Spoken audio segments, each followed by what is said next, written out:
আসসালামু আলাইকুম। আজকে একটা মজার বিষয় নিয়ে কথা বলবো। আচ্ছা, ২-৪টা দেশ ঘুরলেই কি নিজেকে ফরেনার দাবি করা যায়? বা ধরেন আপনার ন্যাশনালিটিটাকে চেঞ্জ করা যাবে? বাইরে কোথাও ঘুরতে গেলে নট নেসেসারি যে আপনাকে আপনার কালচার ভুলে যেতে হবে।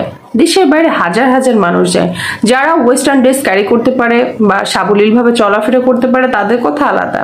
এটা যার যার পার্সোনাল বিষয়। সে চাইলেই সে কিন্তু ছোট পোশাক পরতে পারে, চাইলে সে পুরো দেহ আবৃত করেও কিন্তু পোশাক পরতে পারে। এটা যার যার উপরে ডিপেন্ড করে। নট নেসেসারি যে আপনাকে ছোট পোশাক পরলে স্মার্ট লাগবে এবং আপনি মানে বাংলাদেশি ওয়্যারগুলো পরলে আর কি আপনাকে খ্যাত লাগবে, আনকালচার লাগবে। বিখ্যাত সেই আপা, জিন আপা আসলে আমাদেরকে কি মেসেজ দিতে চাইলেন বলেন তো?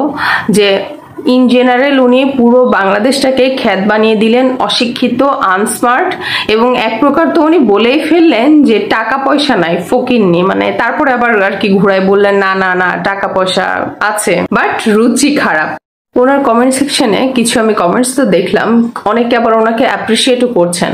আসলে আমি জানি না ওনারা আমাদের দেশের কিনা, হয়তোবা যারা অ্যাপ্রিসিয়েট করছেন তারা হয়তোবা বাইরের ফরেনারই হবেন হয়তোবা, বা উনি হয়তোবা বিলংই করে ফরেনারদের সাথে। হ্যাঁ, উনি বাংলাদেশে কালচারের সাথে যায় না, বাংলাদেশে এসব খ্যাতদের সাথে আসলে চলে না ওনার। আপনার কাছে হয়তোবা স্মার্টনেসের সংজ্ঞাটা আলাদা, যে যেখানে যাবে সেখানকার পরিবেশ বুঝে সেই পোশাক পরলে যে তাকে স্মার্ট হবে। আপনার কাছে মনে হয় স্মার্টের সংজ্ঞাটা আসলে এটা, কিন্তু আমার মনে হয় বাংলাদেশে লক্ষ লক্ষ নারী রয়েছে, তাদের কাছে স্মার্টের সংজ্ঞা হয়তো বা এরকম হবে, উনি যেটা পরে স্বাচ্ছন্দ্য বোধ করে, সেটা হতে পারে থ্রি পিস, হতে পারে শাড়ি, হতে পারে ওয়েস্টার্ন কোনো ড্রেস আপ। কিন্তু তাই বলে মানে আপনি ইন জেনারেল সবাইকে কিন্তু খ্যাত, আনকালচার, অশিক্ষিত এটা বলতে পারেন না। এটার রাইটস কিন্তু আপনার নাই। আসলে সোশ্যাল মিডিয়ায় ট্রেন্ডিং টপিক নিয়ে আমি সচরাচর কথা বলতে চাই না, তারপরেও কেন জানি না আজকে আসলে এই জিনিসটা দেখে নিজের কাছে কেমন জানি লাগলো যে আসলে আপনি পড়তেই পারেন, আপনি যা খুশি পড়েন, এটা টোটালি আপনার নিজের ইচ্ছা, বাট পোক করে কিন্তু কিছু বলতে পারেন না।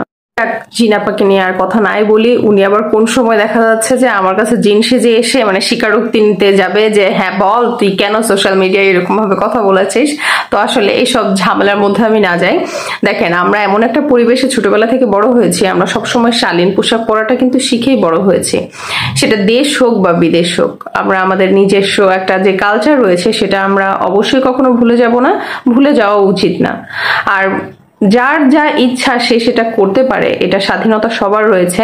তবে এর মানে এটা না আপনি যেটা করছেন আরেকজনকে সেটা করতে হবে বা পোক করে সেটা বলতে হবে, এটা একদমই উচিত। ভীষণ ইচ্ছা করছে, ওই যে আছে না, বৃক্ষ তোমার নাম কি, ফলে পরিচয়। তো আসলে আমরা না ফল দিয়ে পরিচয় দেই, শুধু বৃক্ষ সেজে থাকলেই হবে না। আল্লাহ হাফেজ।